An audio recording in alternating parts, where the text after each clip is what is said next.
শিকাপুর গ্রামের নদীর পাড়ে ছোট্ট একটি গ্রাম। সেই গ্রামে বাস করত এক জেলে। জেলের কোনো সন্তান ছিল না, সেই জন্য জেলে ও তার বউয়ের মনে ছিল অনেক দুঃখ। একদিন জেলের বউ জেলেকে বলল, ওগো, আমাদের এই সংসারে একটা বাচ্চা থাকলে আজ আমরা কত খুশি হতাম বলো তো। গিন্নি, যেটা নেই সেটা নিয়ে আর এত আফসোস করো না তো। ওপরওয়ালা চাননি তাই আমাদের কোনো সন্তান হয়নি। সারাদিন তুমি নদীতে মাছ ধরতে যাও, একা একা বাড়িতে আমার আর ভাল লাগে না। এই দেখো, এতে কাঁদার কি আছে? কেঁদো না গিন্নি, একদিন দেখবে ওপরওয়ালা আমাদের নিশ্চয়ই কোনো সন্তান দেবে। তুমি আজ মাছ ধরতে যাবে না? হ্যাঁ, যাবো তো, তবে গিন্নির চোখের পানি দেখে কি করে কাজে যাই বলো তো। এখন একটু তো হাসো। জয়া জেলের কথায় হেসে উঠল। এরপর সে জেলেকে বলল, এই দেখো আমি হাসছি, এবার তুমি যাও, তাড়াতাড়ি মাছ ধরে বাড়িতে ফিরো কিন্তু।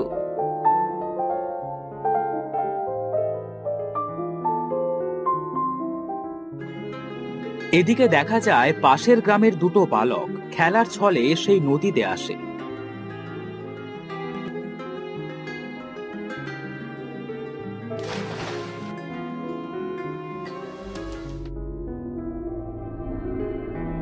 তারা নদীর পানিতে সাঁতার কাটতে কাটতে মাঝ নদীতে চলে যায়। সেখান থেকে তারা ফিরতে না পেরে সেই জায়গার পানিতেই তারা দুই বালক ডুবে যায়।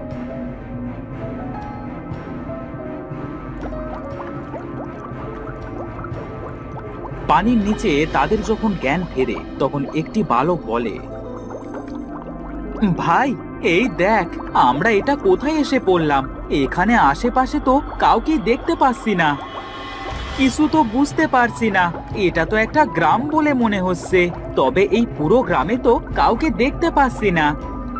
ওই দেখ, দুটো গাছ দেখা যাচ্ছে, চল আমরা ওই গাছের নিচে গিয়ে বসি। তারা দুই ভাই গিয়ে গাছটির নিচে বসলো। গাছটির নিচে বসবার পরে তারা দেখলো সেই গাছে একটা নীল রঙের পাথর ঝুলছে।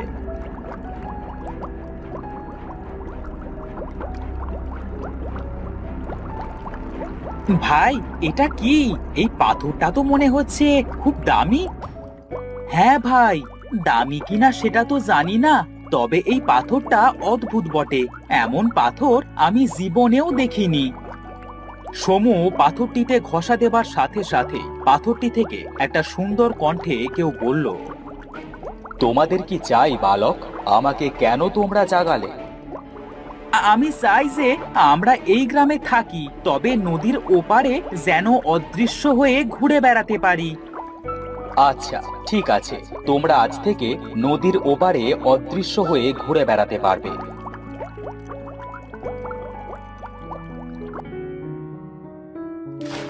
পাথরটি একথা বলবার সাথে সাথে তারা দুই ভাই নদীর ওপারে উড়ে উড়ে ঘুরতে লাগলো। তারা দুই ভাই নদীর পানি নিয়ে খেলছিল, নদীর পানিতে পাথর ছুঁড়ছিল।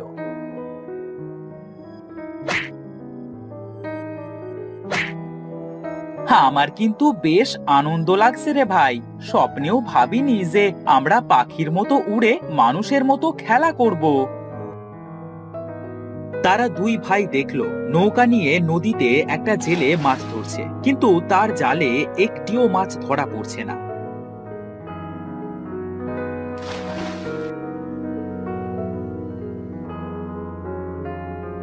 রাগান্বিত হয়ে জেলেটি বলল, ধ্যাত তেরি, কিছুই ভালো লাগে না, জীবনটাই মাটি হয়ে গেল।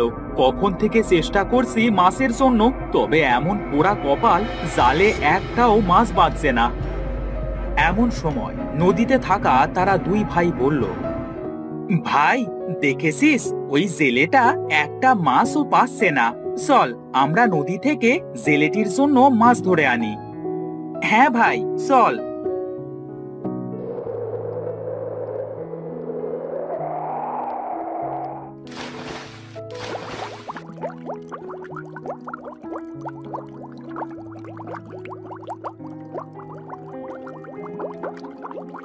তারা দুই ভাই নদী থেকে মাছ ধরে জেলের নৌকায় দিতে। হঠাৎ জেলের নজর গেল মাছের দিকে। সে তার নৌকায় এত মাছ দেখে বেশ অবাক হলো। এ কি, আমার নৌকায় এত মাছ কোত্থেকে এলো? কে দিল আমার নৌকায় এত মাছ? ভাই দেখ, মনে হচ্ছে জেলেটা তার নৌকায় এত মাছ দেখে ভয় পাচ্ছে। এদিকে জেলে মাছ নিয়ে বাড়ি চলে গেল। এভাবে প্রতিদিন জেলে নদীতে মাছ ধরতে আসলে তারা দুই ভাই অদৃশ্য হয়ে জেলেকে মাছ ধরে দিত। একদিন জেলে বলল, কে তোমরা? প্রতিদিন আমাকে মাছ ধরে সাহায্য করো, দয়া করে তোমরা আমার সামনে আসো। জেলের কথা শুনে তারা দুই ভাই চিন্তায় পড়ে গেল যে এখন তারা কি করবে। ভাই চল, আমরা আজ তার সামনে যাব, দেখি সে কি বলে। তখন তারা দুই ভাই দৃশ্যমান হয়ে জেলের নৌকার ভেতরে উঠে বসল। জেলে তাদের দুই ভাইকে হঠাৎ এভাবে সামনে দেখে খুব অবাক হলো। এ কি, কে তোমরা? আমরা তো মানুষ, প্রতিদিন তোমাকে আমরা নদী থেকে মাছ ধরে দিই। হ্যাঁ, আর আজ যখন তুমি আমাদের সামনে আসতে বললে, তাই তোমার সামনে না এসে আমরা পারলাম না। এই কয়দিনে আমরা বুঝে গেছি তুমি খুব ভালো মানুষ। কিন্তু বালকেরা, তোমরা দুজন এই নদীর ভেতরে অদৃশ্য হয়ে থাকো কিভাবে? আর এমন ভাবে অদৃশ্য হয়ে থাকো কেন? এমন অদৃশ্য হয়ে খেলতে আমাদের খুব ভালো লাগে, আর তাছাড়া আমাদের দুই ভাইয়ের যাবার কোনো জায়গাই নেই, তাই আমরা এমন অদৃশ্য হয়ে থাকি। তোমরা তো মানুষ, তবে তোমরা এই শক্তি পেলে কোথায়? তখন তারা দুই ভাই তাদের সাথে ঘটে যাওয়া সব ঘটনা জেলের কাছে খুলে বলল।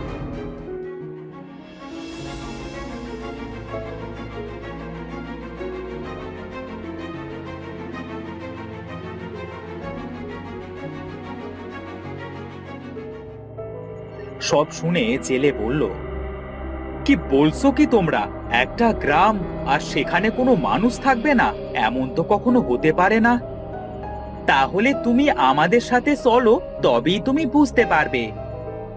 হ্যাঁ হ্যাঁ, ঠিক বলেছো, তাহলে আমাকে সেই গ্রামে নিয়ে চলো। তখন তারা দুই ভাই জেলেকে সেই গ্রামে গাছ দুটির কাছে নিয়ে গেল। তোমরা কি কখনো এই গ্রাম ঘুরে দেখেছো? না, আমরা কখনো এই গ্রাম ঘুরে দেখিনি। আমরা সেই জাদুর নীল পাথরটা পেয়ে অদৃশ্য হয়ে দুই ভাই লুকোচুরি খেলছি আর পাখির মতো উড়ছি, কিন্তু এই গ্রামটা ঘুরে দেখবার কথা কখনো মাথায় আসেনি। তাহলে চলো আমরা এই গ্রামটা ঘুরে দেখি কি আছে এই গ্রামে।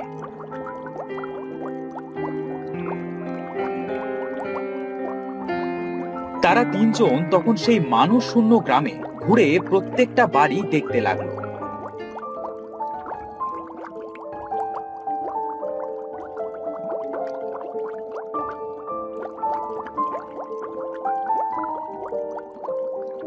কিন্তু খুবই অবাক করা বিষয় হলো, প্রতিটা বাড়িতে মানুষ আছে আর তারা সবাই ঘুমন্ত অবস্থায় আছে। ভাই, এবার তো আমার ভয় লাগছে। প্রত্যেক বাড়িতে মানুষ আছে আর আমরা তা জানি না। জানবো কি করে? তারা তো সবাই ঘুমন্ত অবস্থায় আছে। তোমরা দুই ভাই ভয় পেও না, সেই পাথরটা আমাকে দাও, আমি দেখছি এই গ্রামের আসল রহস্য কি। সমু পাথরটা জেলেকে দিল। জেলে পাথরটার উপরে ঘষা দেবার সাথে সাথে সেই সুন্দর কণ্ঠে বলে উঠল, তোমরা আবার আমাকে জাগালে কেন? এবার তোমাদের কি চাই? আমরা জানতে চাই এই গ্রামের সবাই ঘুমন্ত কেন, সবাই একসাথে কেন ঘুমিয়ে আছে। এই গ্রামের সবাইকে একটা জাদুকর সময়ের সাথে থামিয়ে রেখেছিল, মানে সেই জাদুকর সময় থামাতে পারত, তাই সবাই ঘুমিয়ে আছে। কিন্তু জাদুকরটি সময়কে চলন্ত না করে এখনো কেন থামিয়ে রেখেছে? এটা 100 বছর আগেকার কথা। সেই জাদুকর এই নীল পাথরটার জন্যই এমন করেছিল। এই গ্রামে একজনের কাছে এই পাথরটি ছিল, কিন্তু সে চায়নি এই নীল পাথরটি ওই দুষ্টু জাদুকরের কাছে যাক, তাই সে এই নীল গাছের ভেতর পাথরটি লুকিয়ে রেখেছিল। এখন সেই জাদুকরটি কোথায় আছে? সেই জাদুকরটি এখন মারা গেছে।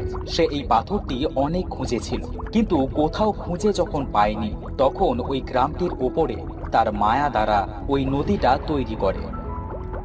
মানে তুমি বলতে চাইছো যে এই নদীটা আসলে কোনো নদী না, এটা একটা মায়া? হ্যাঁ, তুমি ঠিক বলেছো। তাহলে আমরা এই গ্রামকে কিভাবে বাঁচাতে পারি? এই পাথরটি পানির ভেতরে 3 দিন রেখে সেই পানি গ্রামের প্রতিটা বাড়িতে যদি তোমরা ছেটাতে পারো, তাহলে সবাই আবার জেগে যাবে, আর এই নদীটার উপর থেকে তার মায়াবী জাদু কেটে একটা গ্রামে পরিণত হবে। তোমাকে অনেক ধন্যবাদ পাথর, আমরা তাহলে সেটাই করব।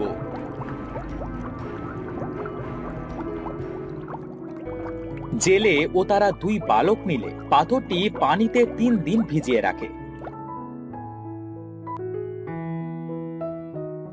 3 দিন কাটবার পরে তারা সেই পানি গ্রামের প্রতিটা বাড়িতে ছিটিয়ে দেয়, আর তখনই সেই গ্রামের ওপর থেকে মায়াবী নদীর জাদুটা কেটে সেটা একটা গ্রাম হয়ে যায়, আর সবাই জেগে যায়।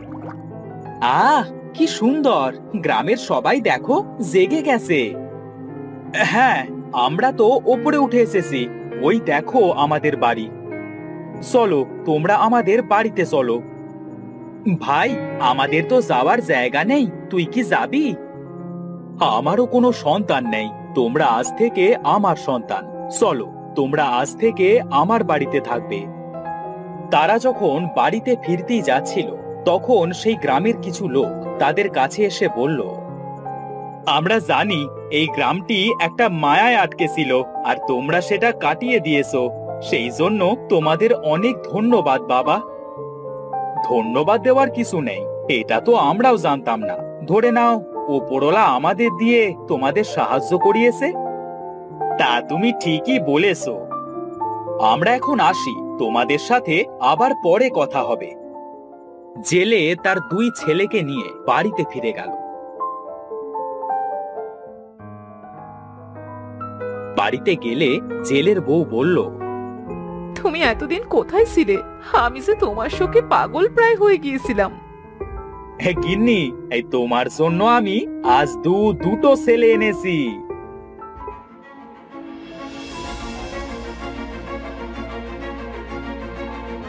কি বলছো তুমি? এত কিছু হয়ে গেছে? যাই হোক, উপরওয়ালা তো অবশেষে আমাদের 2 সন্তান দিল। হ্যাঁ গিন্নি, আজ কদিন ধরে তো আমরা পথে পথে, তাড়াতাড়ি আমাদের খেতে দাও। আমার সোনামণিরা, চল চল ঘরে চল, আমি তোদের এক্ষুনি খেতে দিচ্ছি। হ্যাঁ মা, চলো, আমাদের খেতে দাও, খুব যে খিদে পেয়েছে। এরপর থেকে জেলের নিঃসন্তান পরিবারটি 2 সন্তান পেয়ে তারা খুব সুখে শান্তিতে দিন কাটাতে লাগলো।